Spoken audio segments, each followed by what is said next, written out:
ನಮಸ್ತೆ, ಹೆಗಡೆ ಕಿಚನ್ಗೆ ಸ್ವಾಗತ. ಇವತ್ತು ನಾನು ಜೀರಿಗೆ ತಂಬುಳಿ ರೆಸಿಪಿನ ನಿಮ್ಮ ಜೊತೆಗೆ ಶೇರ್ ಮಾಡ್ಕೊತಾ ಇದ್ದೀನಿ. ಇದಕ್ಕೆ ಏನೆಲ್ಲ ಸಾಮಗ್ರಿಗಳು ಬೇಕು ಅಂತ ನೋಡ್ಕೊಳ್ಳೋಣ. ಮೊದಲನೇದಾಗಿ ಜೀರಿಗೆ, 1 ಟೀ ಸ್ಪೂನ್ ಆಗೋಷ್ಟು ಜೀರಿಗೆ ತೊಗೊಂಡಿದ್ದೀನಿ. ಮತ್ತು ಒಂದು ಅರ್ಧ ಕಪ್ ಆಗೋಷ್ಟು ಮೊಸರು ಇಟ್ಕೊಂಡಿದ್ದೀನಿ. ನೀವು ಮಜ್ಜಿಗೆ ಇದ್ದರೆ ಮಜ್ಜಿಗೆ ಕೂಡ ಯೂಸ್ ಮಾಡ್ಬೋದು. ಮತ್ತು ನಾನು ಒಗ್ಗರಣೆಗೆಯಲ್ಲಿ ಒಂದು ಸಣ್ಣ ಒಣಮೆಣಸಿನ್ಕಾಯಿ ತುಂಡು ಮತ್ತು ಸಾಸಿವೆನ ಇಟ್ಕೊಂಡಿದ್ದೀನಿ.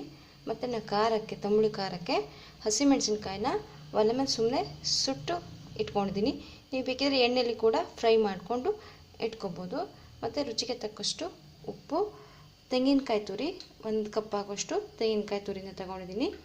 ಮತ್ತು ಇಲ್ಲಿ ನಾನು ಒಗ್ಗರಣೆಗೆ ಕೊಬ್ಬರಿ ಎಣ್ಣೆನ ಬಳಸ್ತಾ ಇದ್ದೀನಿ. ಸೊ ಕೊಬ್ಬರಿ ಎಣ್ಣೆನ ನಾನು ಒಗ್ಗರಣೆ ಸೌಟಿಗೆ ಹಾಕಿಟ್ಟಿದ್ದೀನಿ. ಮತ್ತು ರುಬ್ಲಿಕ್ಕೆ ಬೇಕಾದಷ್ಟು 1 ಕಪ್ ಆಗೋಷ್ಟು ನೀರನ್ನು ಇಟ್ಕೊಂಡಿದ್ದೀನಿ. ಇದಿಷ್ಟು ಬೇಕಾಗಿರೋ ಸಾಮಗ್ರಿಗಳು. ಇವಾಗ ಹೇಗೆ ಮಾಡೋದು ಅಂತ ನೋಡೋಣ. ನೋಡಿ ಫ್ರೆಂಡ್ಸ್, ಒಂದು ಮಿಕ್ಸಿ ಜಾರ್ನ ತೊಗೊಂಡು ಅದಕ್ಕೆ ನಾನು ಇವಾಗ ಕಾಯಿ ತುರಿನ ಹಾಕ್ತಾಯಿದ್ದೀನಿ. ನಂತರ ಉಪ್ಪು ಮತ್ತು ಹಸಿಮೆಣಸು, ಹಾಗೆ ಇಟ್ಕೊಂಡಿರೋಂಥ ಜೀರಿಗೆನ ನಾನು ಯಾವುದೂ ರೀತಿ ಫ್ರೈ ಮಾಡಿಲ್ಲ, ಹಸಿ ಜೀರಿಗೆನೇ ಬಳಸ್ತಾ ಇದ್ದೀನಿ. ಜೊತೆಗೆ ಸ್ವಲ್ಪ ನೀರನ್ನು ಸೇರಿಸ್ಕೊಂಡು ಇದನ್ನ ಚೆನ್ನಾಗಿ ರುಬ್ಕೊಳ್ಳೋಣ. ನೋಡಿ ಫ್ರೆಂಡ್ಸ್, ಚೆನ್ನಾಗಿ ರುಬ್ಬಿದಾಗಿದೆ. ಇವಾಗ ಇದನ್ನು ನಾನು ಒಂದು ಪಾತ್ರೆಗೆ ಟ್ರಾನ್ಸ್ಫರ್ ಮಾಡ್ತಾ ಇದ್ದೀನಿ. ಇದಕ್ಕೆ ಇವಾಗ ಮೊಸರು ಕೂಡ ಸೇರಿಸ್ಕೊಳ್ಳೋಣ. ಸೇರಿಸ್ಕೊಂಡು ಚೆನ್ನಾಗಿ ಮಿಕ್ಸ್ ಮಾಡ್ಕೊಳ್ಳೋಣ.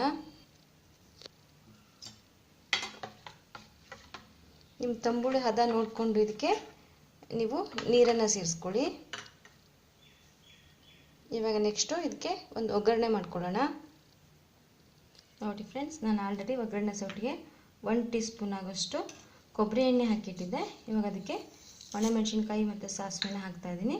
ಒಗ್ಗರಣೆನ ಬೇಯಿಸ್ಕೊಳ್ಳೋಣ. ನೋಡಿ ಫ್ರೆಂಡ್ಸ್, ಒಗ್ಗರಣೆ ಬೆಂದಿದೆ. ಇದನ್ನ ತಂಬುಳಿಗೆ ಹಾಕ್ಕೊಳ್ಳೋಣ.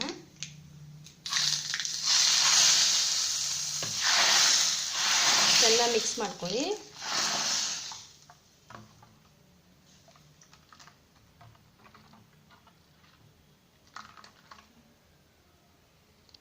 ನೋಡಿ, ನಮ್ಮ ಜೀರಿಗೆ ತಂಬುಳಿ ಇವಾಗ ವೈಟ್ ರೈಸ್ ಜೊತೆಗೆ ತಿನ್ನೋದಕ್ಕೆ ಸಿದ್ಧವಾಗಿದೆ.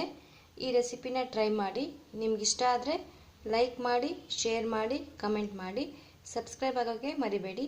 ಇನ್ನಷ್ಟು ಈಸಿ ರೆಸಿಪಿಗಳಿಗೆ ಹೆಗ್ಡೆ ಕಿಚನ್ನ ವಿಸಿಟ್ ಮಾಡಿ ಅಂತ ಹೇಳ್ತಾ ನಮಸ್ಕಾರ.